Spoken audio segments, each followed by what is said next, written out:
Baik anak-anak, kali ini kita akan belajar tentang materi IPS kelas 5 jenis usaha dan kegiatan ekonomi masyarakat.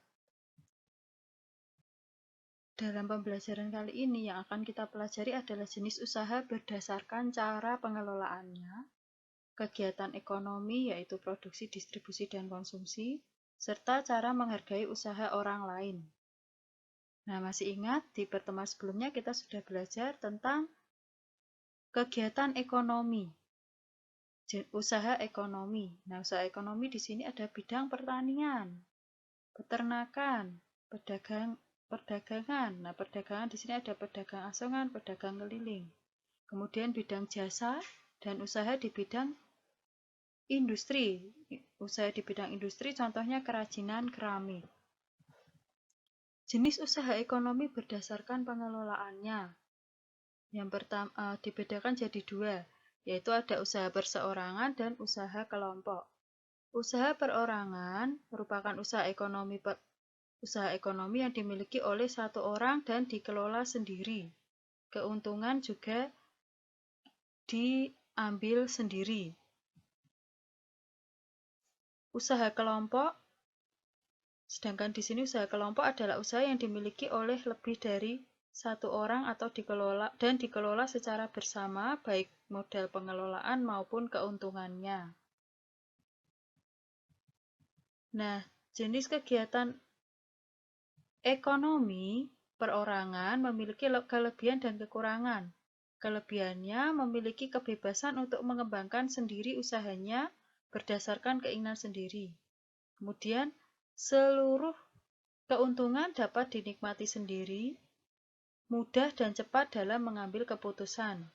Untuk kekurangannya, pengelolaannya dilakukan secara sederhana, memiliki modal terbatas dan juga kerugian usaha ditanggung sendiri. Contoh jenis usaha perorangan di sini ada usaha pertanian, usaha industri kecil atau usaha rumahan, usaha perdagangan, dan juga usaha jasa. Kita akan bahas satu persatu ya. Usaha pertanian. Usaha pertanian di sini adalah usaha mengolah tanah untuk bercocok tanam yang memanfaatkan tanaman sebagai sumber penghasilan. Usaha pertanian yang dikelola secara perorangan biasanya memiliki modal terbatas, sehingga hanya menghasilkan satu atau dua jenis pertanian. Yang kedua ada industri kecil. Industri kecil di sini usaha industri perorangan yang biasanya disebut dengan usaha rumahan. Industri rumahan biasanya menghasilkan barang kebutuhan rumah tangga dalam jumlah kecil. Contohnya misalnya industri makanan, makanan ringan, minuman, kemudian ada kerajinan tangan seperti souvenir, pembuatan tahu dan tempe, kemudian mebel, barang-barang mebel itu barang-barang seperti barang-barang kebutuhan rumah tangga seperti lemari, meja, kursi, dan lain sebagainya. Kemudian usaha perdagangan. Usaha perdagangan secara perorangan biasanya berskala kecil dan sedang. Misalnya di sini pedagang asongan, toko kelontong. Usaha tersebut menjual kebutuhan sehari-hari. Keuntungan yang diperoleh dari penjualan dapat dinikmati seluruhnya oleh pemilik. Berikutnya ada usaha jasa. Nah, usaha jasa di sini, jasa adalah kegiatan ekonomi yang memberikan pelayanan kepada orang lain untuk mendapatkan upah. Usaha jasa merupakan jenis usaha yang tidak menghasilkan barang, tetapi mendapatkan imbalan dari pelayanan yang diberikan kepada konsumen. Misalnya, usaha fotokopi, bengkel, potong rambut, dan tambal ban.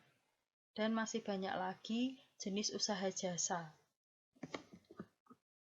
Berikutnya jenis usaha ekonomi kelompok. Jenis usaha ekonomi kelompok di sini memiliki kelebihan dan kekurangan.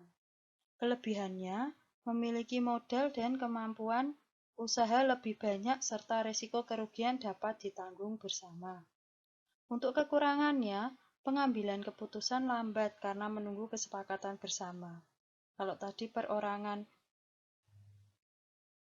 pengambilan keputusannya cepat karena perorangan tadi dimiliki sendiri. Tapi kalau kelompok ini bersama-sama, sehingga untuk pengambilan keputusan harus melakukan diskusi dulu untuk mencapai kesepakatan bersama. Kemudian kekurangannya, keuntungan yang diperoleh dibagi untuk bersama. Dan adanya perbedaan pendapat yang bisa mempengaruhi kelanjutan usaha itu bisa berlanjut atau tidak. Kemudian contoh dari jenis usaha kelompok ada persekutuan komanditer atau CV, kemudian firma, perseroan terbatas atau PT, koperasi, dan juga BUMN, Badan Usaha Milik Negara. Yang pertama kita akan bahas satu persatu. Yang pertama ada persekutuan komanditer atau CV. Persekutuan komanditer CV yaitu usaha yang dikelola oleh beberapa orang. CV terdiri dari anggota aktif dan juga anggota pasif. Anggota aktif di sini adalah yang menanamkan modal sekaligus menjalankan usaha. Sedangkan anggota pasif adalah yang bertanggung jawab dalam menanamkan modal, hanya menanamkan modal saja. Jadi di sini dalam CV ada dua anggota, anggota pasif dan aktif.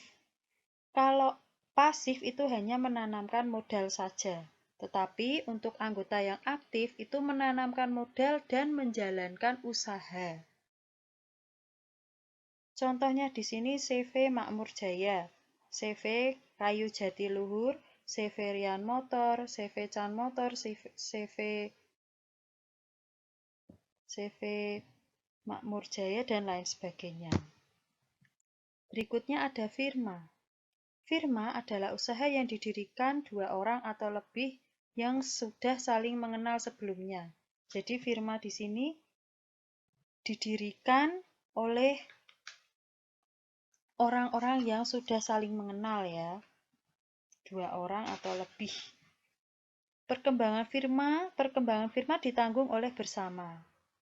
Setiap anggota memiliki hak untuk bertindak atas nama firma. Usaha berbentuk firma ini biasa bergerak di bidang layanan konsultan hukum atau keuangan. Kemudian perseroan terbatas, PT. Nah, perseroan terbatas di sini usaha yang didirikan oleh dua orang atau lebih yang usahanya secara bersama dan modalnya berupa kumpulan saham. Saham di sini adalah bukti kepemilikan suatu perusahaan atas penyetoran modal. Jadi, modal dari PT di sini adalah saham. Saham itu surat penting untuk bukti kepemilikan perusahaan. Kemudian, keuntungan yang diperoleh saham ini tergantung banyaknya saham yang dimiliki. Tanggung jawab PT hanya sebatas pada modal yang disetorkan. Jadi PT itu hanya modal yang disetorkan. Pemilik saham memiliki kewenangan terhadap perusahaan tersebut dan berhak mendapatkan laba atau keuntungan dari perusahaan yang bersangkutan. Contohnya, PT Sido Muncul, PT Pembangunan Jaya, PT Nyonya Menir, PT Jamu Jago, dan lain sebagainya. Berikutnya ada koperasi. Nah, itu ada lambang koperasi ya. Lambang koperasi seperti itu. Ada timbangan. Timbangan itu artinya adil ya. Koperasi adalah usaha bersama yang dijalankan berdasarkan asas kekeluargaan. Jadi, koperasi ini didirikan dengan asas kekeluargaan. Memiliki tujuan utama yaitu menyejahterakan anggotanya. Modal koperasi diperoleh dari setoran atau iuran para anggota dan keuntungan akan dibagikan di tiap akhir tahun sesuai jasa masing-masing anggota. Koperasi didirikan pertama kali oleh Dr. Andes Muhammad Hatta, yaitu Wakil Presiden pertama Indonesia ya. Nah, Bapak Muhammad Hatta ini karena mendirikan koperasi pertama kali, maka dijuluki sebagai Bapak Koperasi Indonesia. Nanti jika ada pertanyaan, siapa nama Bapak Koperasi Indonesia? Bapak Koperasi Indonesia adalah Bapak Muhammad Hatta. Nah, bentuk koperasi ini yang berkembang di Indonesia ada bermacam-macam. Ada koperasi konsumsi. Koperasi konsumsi itu usaha bersama yang menyediakan berbagai barang konsumsi untuk memenuhi kebutuhan sehari-hari. Contohnya beras, gula, minyak, dan perabotan rumah tangga lainnya yang dibutuhkan. Kemudian ada koperasi simpan pinjam. Koperasi simpan pinjam yaitu usaha bersama yang menyediakan layanan simpan pinjam, menyimpan dan meminjam uang. Uang yang telah terkumpul di koperasi jenis ini menerima simpanan dari anggota. Kemudian, uang yang telah terkumpul dipinjamkan kepada anggota. Kemudian ada koperasi produksi. Koperasi produksi ini adalah usaha bersama yang menyediakan bahan baku produksi dan menyalurkan hasil produksi anggotanya. Contohnya pengusaha batik, pengusaha sapi perah, tahu, tempe, dan lain sebagainya. Kemudian ada koperasi jasa. Koperasi jasa yaitu usaha bersama yang menyediakan layanan atau jasa tertentu bagi anggotanya. Misalnya, koperasi angkutan. Yang terakhir ada koperasi serba usaha. Koperasi serba usaha itu adalah usaha bersama mengelola berbagai jenis usaha. Misalnya, penyediaan barang konsumsi, simpan pinjam, penyediaan bahan baku, dan penyaluran hasil produksi. Contoh koperasi serba usaha di sini ada yaitu Koperasi Unit Desa atau KUD. Yang berikutnya ada BUMN, Badan Usaha Milik Negara. BUMN adalah sebuah perusahaan yang seluruh atau sebagian modalnya itu dari negara, milik negara. BUMN dapat berbentuk perusahaan umum atau perum, dan juga bisa berbentuk PT, perseroan terbatas. Perusahaan umum contohnya Perum Peruri, percetakan uang negara. Sedangkan untuk PT contohnya PT Kereta Api Indonesia, PT KAI. Modal usaha BUMN ini ditanggung oleh negara. Seperti contohnya itu ya yang ada di sebelah kanan, BUMN hadir untuk negeri. Ada contohnya ada Telkom, BNI, Kereta Api, PLN itu masuk ke BUMN. Pegadaian juga masuk ke BUMN. Nah, kegiatan ekonomi di sini ada 3. Ada kegiatan produksi, distribusi, dan konsumsi. Kegiatan produksi adalah kegiatan mengolah barang mentah menjadi bahan baku atau barang jadi. Orang yang melakukan kegiatan produksi disebut sebagai produsen. Contohnya, petani, perajin batik, penjahit. Kemudian, distribusi adalah kegiatan menyalurkan barang atau jasa dari produsen ke konsumen. Orang yang melakukan kegiatan distribusi namanya distributor. Contohnya, pedagang asongan, warung, agen beras, agen sosis, dan lain sebagainya. Kemudian ada konsumsi. Konsumsi adalah kegiatan memanfaatkan atau menggunakan barang dan jasa. Orang yang melakukan kegiatan konsumsi disebut konsumen. Nah, kita ini ya, misalnya kalian membeli barang di swalayan atau di toko. Nah, itu kalian sebagai konsumen yang mengkonsumsi barang yang kalian beli. Contohnya juga di sini seorang pembeli membeli tas dan sepatu untuk dia pakai, untuk dipakai. Nah, dari jenis-jenis usaha yang dimiliki setiap orang, kita juga harus bisa menghargai usaha tersebut. Bagaimana caranya? Sikap menghargai usaha orang lain dengan saling menghormati dan menghargai antar pemilik usaha, tidak merendahkan usaha orang lain, meneladani keberhasilan orang lain dari sikap positifnya, dan juga menumbuhkan persaingan usaha yang sehat dalam kegiatan perekonomian. Dan masih banyak lagi. Bisa kalian baca di buku IPS halaman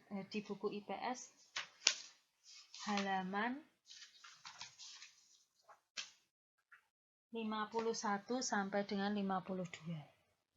Kemudian Ada cara menciptakan persaingan usaha yang sehat. Bagaimana caranya? Dengan tidak iri dengan keberhasilan orang lain, menjual barang sesuai harga yang berlaku di pasaran, meneladani sikap positif dari pelaku usaha lain untuk meraih keberhasilan dan juga memberi kesempatan orang lain untuk melakukan usaha seperti usaha kita. Nah, anak-anak, itu tadi adalah pembelajaran IPS tentang jenis usaha dan kegiatan ekonomi serta cara menghargai usaha orang lain. Berikutnya, untuk kalian lebih memahami lagi, bisa mengerjakan soal latihan dari buku paket IPS halaman 48 dan 50, latihan penilaian harian subtema 2. Silahkan anak-anak mengerjakan. Selamat belajar, tetap semangat belajar, jaga kesehatan, jangan lupa cuci tangan dan juga memakai masker jika bepergian keluar rumah. Tuhan Yesus memberkati.